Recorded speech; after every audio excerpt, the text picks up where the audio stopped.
Hey everyone, ready to dive into the world of frame making?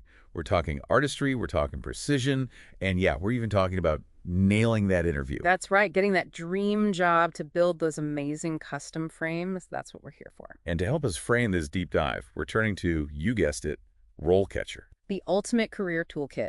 They have thousands of guides, over 3,000 for careers alone. And get this, 13,000 skill guides. And hold on, it gets even better. 17,000 interview guides. 17,000. Seriously, they've got your back no matter what career path you're on, and especially for you aspiring frame makers out there. So we're going to be pulling from those RoleCatcher FrameMaker guides. We'll unpack those tricky interview questions and even see how their AI can give you that edge in your responses. AI, it's like having a secret weapon for your career.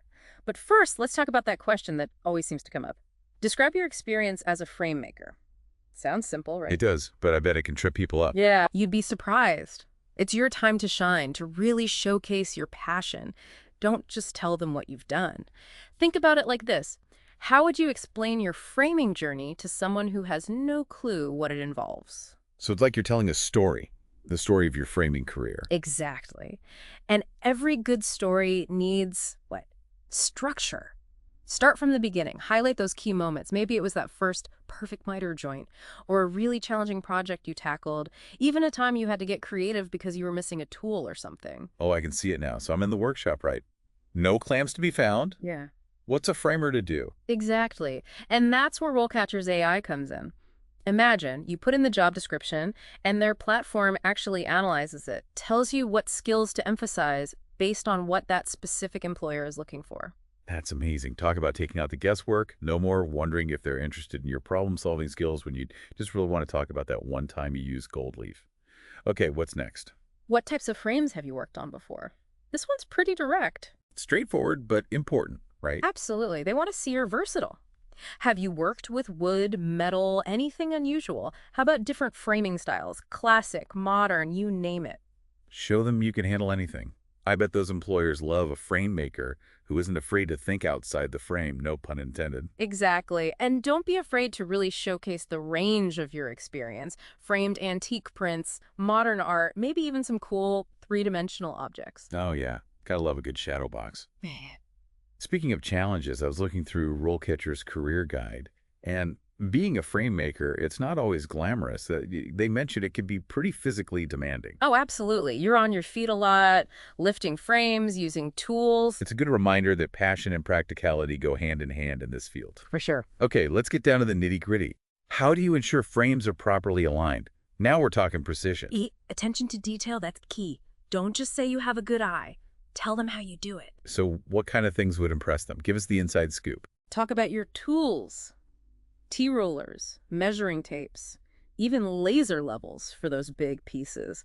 Specific techniques like measuring those diagonals to make sure it's perfectly square. And what about those tiny adjustments? Aren't there little shims or something? Yes, shims, those are crucial. Even just a phrase like, I always double check the alignment from all angles. It shows you don't mess around. No pun intended, right? Right. And while we're talking about the details, I wanted to touch on something we mentioned earlier about the physical demands. RoleCatcher's guide really emphasizes eye care for frame makers. Makes sense. You're up close and personal with all those details all day long. Exactly. Good lighting, regular breaks, even those, those magnifying glasses that make you look a little funny. Those are a frame maker's best friend. Got to protect those peepers. It's a good reminder that self-care is important in any career, even a creative one. Absolutely. Now let's move on to materials. How do you select the right materials for a frame? Okay, so this is where we get into the wood types, the glass options, right? Getting into the weeds a bit. Exactly. This is where you demonstrate your expertise. It's not just about knowing what looks good. It's about understanding how those choices impact the final product, how they affect the artwork itself. So like how different materials age, how they react to light, all of that. You got it. For example, you might mention how the artwork's weight or how delicate it is influences your glazing recommendations, or even how the style of the art, the client's decor, all that factors into what frame profile you suggest. You're like an art detective, a historian, and a designer all rolled into one. That's the beauty of framing. And guess what? RoleCatcher's AI can help with this too. By analyzing those job descriptions, it can pick up on keywords. So let's say a company really emphasizes museum quality framing. RoleCatcher would suggest you talk about your experience with archival materials. Exactly. It's like having a personalized cheat sheet for each interview. I love it. Okay, hit me with another question. All right, this one's a bit different. Get ready for it. Can you describe a time you had to troubleshoot a problem with a frame? Okay, so this is where the pressure's on. Everyone has those moments, when things go wrong, especially when you're working with your hands, with real materials. It's a test, for sure, but it's also a chance to show them you can think on your feet, that you're creative, a problem solver. Should we tell them about our biggest framing disaster? The one that still keeps us up at night? Not quite. Think about a time you faced a real challenge, but more importantly, how you handled it. Like maybe a piece of wood warped unexpectedly, or a joint just wouldn't come together, or even a time when the client, changed their mind at the last minute. So it's about showing you can adapt. Exactly. Walk them through it. How did you figure out what was wrong? What steps did you take? Did you try different techniques, do some research, ask for help maybe? Let me guess. So I grabbed the duct tape. Just kidding. But seriously, is it important to show initiative? Definitely. They want to see you take charge, find that best solution, even if it means getting a little creative, thinking outside the box or, well, the frame. Nice. I see what you did there. Okay, next up from RoleCatcher's Guide, we've got how do you ensure your work area is safe and clean? That seems pretty self-explanatory, right? I mean, who wants a messy studio? You'd be surprised. A clean workspace is important in any trade, but this is more than that. It shows you're thinking about safety, that you're organized, responsible. All good things. How do we nail this one? Talk about safety protocols, wearing your gear, goggles, gloves, handling those sharp tools carefully, ventilation, especially with certain glues and solvents. Right, safety first, and then there's the organizational aspect. Absolutely. Do you have a system, maybe designated spots for your tools? How do you deal with dust? Do you clean up spills right away? It's about being efficient, being able to find what you need when you need it. Exactly. Oh, and RoleCatcher had a great tip on this one. If you've got any safety certifications or if you've trained others on safety procedures, mention it. It shows you're serious. Makes sense. Okay, what's next? What other curveballs should aspiring frame makers be ready for? All right, here's one that's all about staying current. How do you stay up to date with the latest trends in frame making? So it's not enough to just browse Pinterest for inspiration. Well, Pinterest is great for ideas, but interviewers, they want to see you're engaged with the field. Okay, so how do we show them we're not just framing fans, we're framing professionals? Talk about publications you follow, trade magazines, online journals, blogs even. Are you part of any professional organizations like the PPFA? Have you taken any workshops or gone to conferences? It's about showing you're actively learning, Right. networking with other framers. Exactly. And don't be afraid to name drop a little, mentioning you read Picture Framing magazine or that you admire the work of a well-known frame maker. It shows you're in the loop. Like, oh, Olivia Good, I love her use of her. I get it. Establish those framing creds. Now, speaking of staying current, does RoleCatcher's Career Guide talk about technology in framing? I'm really curious about that. They do. There's a whole section on it, how it's changing the field, the skills you need to thrive. Actually, we can talk about that a bit more when we get to career progression. Ooh, I can't wait. But first, let's tackle a few more of these interview questions. What else do we have? This one focuses on those people skills.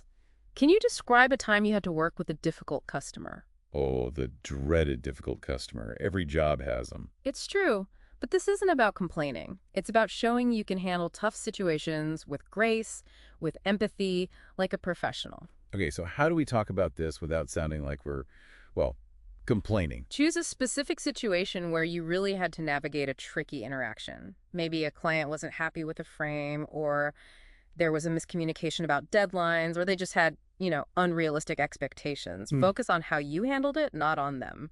So it's about highlighting our customer service skills, finding a win-win situation. Exactly. Walk them through it. How did you listen to their concerns? What did you do to really understand where they were coming from? Did you offer different options, explain things in more detail, maybe even loop in a more experienced colleague? It's problem solving, but with a customer-centric approach. Precisely. And here's another tip from RoleCatcher. When you're answering this, think about mentioning any specific customer service training you've had, or even company policies you follow. It shows you've got a system. Makes sense. Okay, what's next on our interview prep list? Let's talk mounting. How do you ensure frames are properly mounted? Mounting, like how it goes on the wall. Exactly. They want to see that you understand the different techniques, and most importantly, that you're prioritizing safety, making sure it's secure. So more than just, I use a hammer and nails. Well, that might work for some things, but it doesn't exactly scream framing expert. Talk about the different types of mounting hardware you use, D-rings, wires, sawtooth hangers, even those gallery systems. So having the right tool for the job, literally. Yes. And knowing when to use each one. Do you consider the weight of the frame, how delicate the artwork is? What about the type of wall? You're not going to mount something on drywall the same way you would on brick, right? Right, so many factors. It's about that attention to detail again, making sure it's both secure and looks amazing. Exactly. And guess what? RoleCatcher's AI, it can help you with this too. It can actually analyze your answers, compare them to best practices, and even tell you if you need to be more specific. That's wild. It's like having a framing mentor in your pocket. Right. Technology is amazing. Now, are you ready for the final question on our list? Bring it on. Let's finish strong. Give our listeners that interview mic drop moment. What is it? All right, get ready for this one. It's the question that's all about you, your time to shine. What do you think sets your work apart from other frame makers? Okay, wow, this one feels personal.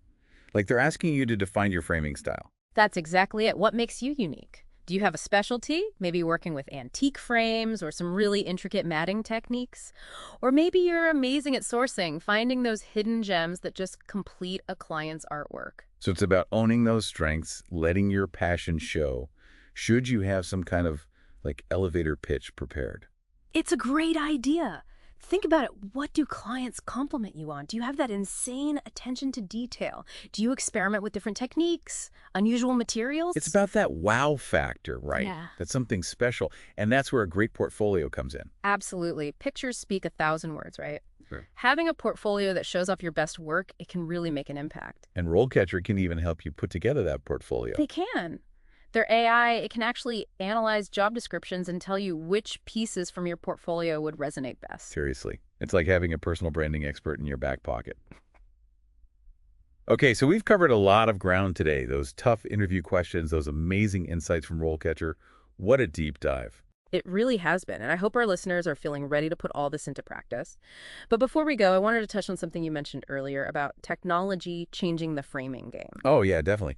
RoleCatcher's career guide mentioned it. Yeah. But I'm curious to hear your perspective. Like, how is CAD software, computer-aided design, how's that changing things for frame makers? It's changing everything. It's totally revolutionizing how frames are designed, how they're made, even how they're displayed. Like with CAD, you can create these precise digital mock-ups, play around with different frame styles, matting options, even see how a piece would look in a room all before you even touch a piece of wood. Whoa, that's wild. It's like having a virtual framing studio. That's a great way to put it. And it's not just design. Computerized mat cutters can make these incredibly intricate cuts, and laser engravers, those can add some really unique, personalized details. So technology isn't replacing the craft, it's enhancing it. Exactly. A skilled frame maker can use all these advancements to be even more creative, more efficient. They can offer clients those really personalized framing solutions. It's amazing. This field is always changing, always something new to learn. And that's what I want our listeners to take away from this. Keep learning, keep pushing the boundaries of this incredible craft. Never stop exploring, experimenting. Love it. And remember, RoleCatcher is here to support you every step of the way. Those career guides, their AI tools, all those interview prep resources, they're invaluable. Whether you're just starting out or you're a seasoned pro, they've got your back. That's right. And don't forget, bring that passion. Let your love for framing shine through in your interviews, in your portfolio, and of course, in your work. Couldn't have said it better myself. We're cheering for you. Go out there and frame your future. Get it. Oh. Okay, I'll stop with the puns. We'll see you all next time for another deep dive.